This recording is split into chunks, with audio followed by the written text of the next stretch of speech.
Mike German is joining us from Washington, D.C., National Security Policy Council for the American Civil Liberties Union. He was an FBI agent specializing in domestic counterterrorism for many years. Mike, talk about your assessment of this widening dragnet and its consequences. Well, I think part of the problem is sort of the scope of this investigation and the aggressive tactics that are being used when there isn't any public evidence to suggest these people pose a threat. In fact, the FBI spokesman said immediately after the raids that there wasn't a threat to the community.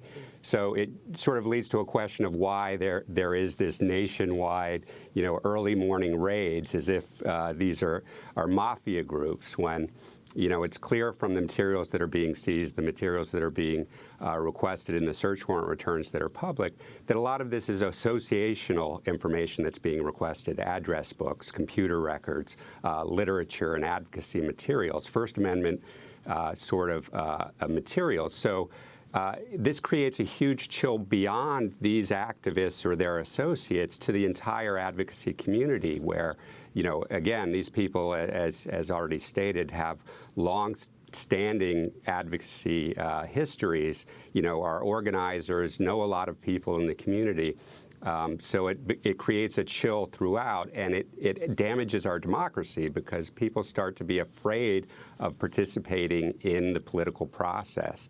And that really is a huge problem beyond, the scope of just the individuals involved in this case. And, the fact that the FBI is doing this with that, and using terms like terrorism to describe these individuals creates a huge chilling effect that we really have to be concerned about. Mike, I wanted to ask you, I don't know if it's exactly related, but new details on how the United States has assembled a vast domestic intelligence apparatus to collect information about Americans using the FBI, local police, state homeland security offices, and military criminal investigators. Another Washington Post expose on this, the FBI operating a massive database known as Guardian with the names and personal information of thousands of U.S. citizens and residents who've never committed a crime but were reported to have acted suspiciously by a local police officer or a fellow citizen. The database containing over 160,000 suspicious activity files. Despite the sweeping size of the database, the Washington Post reports, the FBI says it's resulted in only 5 arrests and no convictions. In addition, the Post reveals the FBI is storing 96 million fingerprints in Clarksburg, West Virginia. And the Post also reports that local law enforcement agencies have begun using surveillance equipment designed for war zones. In Memphis, Tennessee, some police patrol cars now contain military-grade infrared cameras that can snap digital images of one license plate after another while analyzing each almost instantly. Mike German, you have worked in counterterrorism for years before being at the ACLU from 1988 to 2004. What's going on here? What are the dangers with this? Well, you might remember a program called Total Information Awareness that was started right after 9/11, and the idea was if we can just grab all the available data that's out there, somehow we'll be able to manage it in a way that we'll know everything that's happening. And while Congress killed that specific program, that idea never disappeared. And the FBI appears to be at the center of one of these expansive collection programs. It's called eGuardian is the new one. Guardian is one that's been around for a while. But now there's a new one, eGuardian, that's part of a nationwide suspicious activity reporting program that encourages state and local law enforcement agencies, as well as the general public, to report behaviors that they describe as inherently suspicious. And these include things like taking notes or drawing diagrams, taking measurements, taking photographs or video. So, of course, these are benign activities that have no inherent suspicion regarding them. So what we're concerned with is what people will really be reporting is people that, because of their own personal bias, are already suspicious of. It won't be everybody who's taking notes. It's only going to be that person who wears religious garb that they are religiously biased against, or, a person of a specific race or nationality. So what this allows, this sort of reduction in standards allows the collection of material against people who are not even suspected of being involved in wrongdoing. And that is really an open door to abuse. And we have Freedom of Information Act requests outstanding for the eGuardian program. We're interested in a lot of different new FBI programs. There's a domain management program, which purports to allow the FBI to collect racial and ethnic demographic information and map our communities across the nation by race and ethnicity. So this again, the suspicionless collection of information is a huge and growing problem, and all this data just is being warehoused, literally. I mean, that's what they call it, the investigative data warehouse, for any kind of abuse that might occur later. And of course, you know, the ACLU has already documented these types of spying operations being directed against political advocacy in 33 states across the nation. In fact, when the latest Washington Post report came out, one of the intelligence collection operations it focused on was the Tennessee fusion centers. And one of our legal fellows became interested upon reading the article and went to the website. And sure enough, one of the suspicious activities reported on the website was an ACLU advocacy effort regarding the celebration of religious activities in public schools.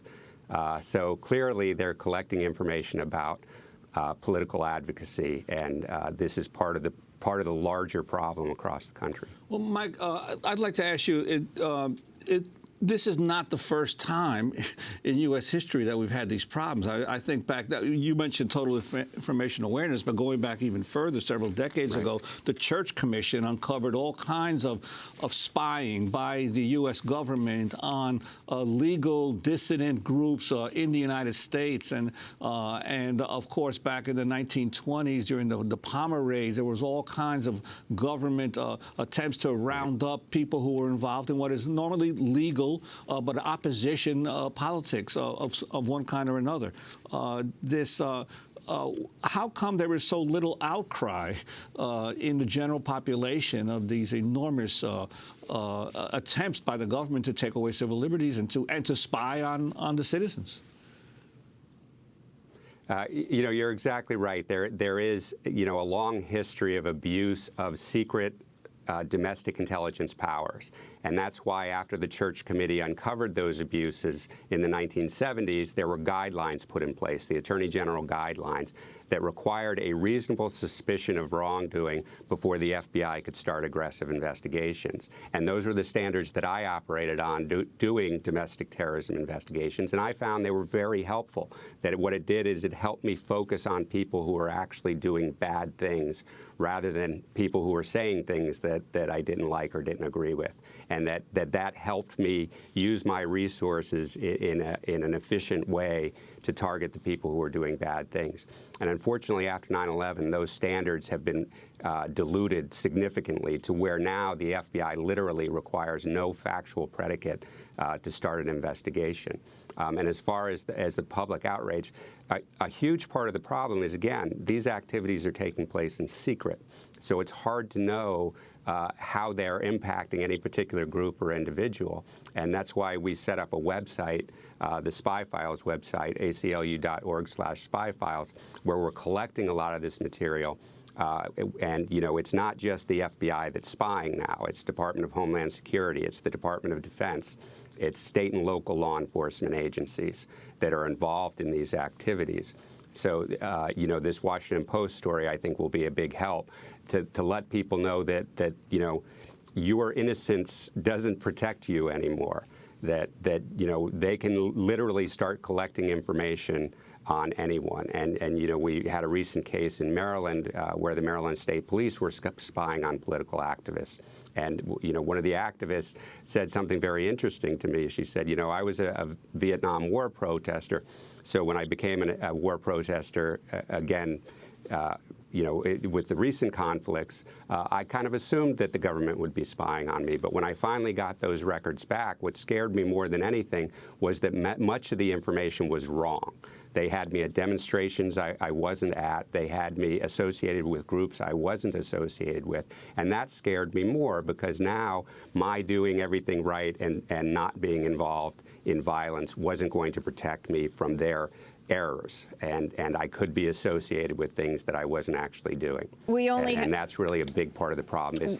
We only have 30 seconds, but I wanted to go back to Colleen Rowley, another former FBI agent, on a related issue, and it's WikiLeaks. You have signed on, along with a number of other people, like Larry Wilkerson, the former chief of staff of the Secretary of State Colin Powell, and Dan Ellsberg, and British intelligence employee Catherine Gunn, to a letter that says WikiLeaks has teased the genie out of transparency out of a very opaque bottle, and powerful forces in America who thrive on secrecy are trying desperately to stuff the genie back in. As we wrap up this discussion, let's end up on WikiLeaks. Colleen. Well, I think there's a big tie-in between transparency and knowing what your government is doing and what we just heard Mike German mention, which is these infiltrations without factual justification of advocacy groups. The Minneapolis case seems to have stemmed a lot from the lead up to the Republican National Convention and the protests, where they simply targeted protesters.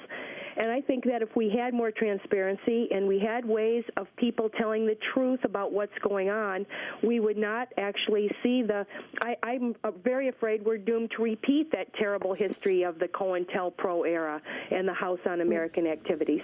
Well, we're going to have to leave it there. Colleen Rowley and Mike German, both former FBI agents. Colleen Rowley, a whistleblower, named Time Person of the Year in 2002. Mike German, now with the ACLU.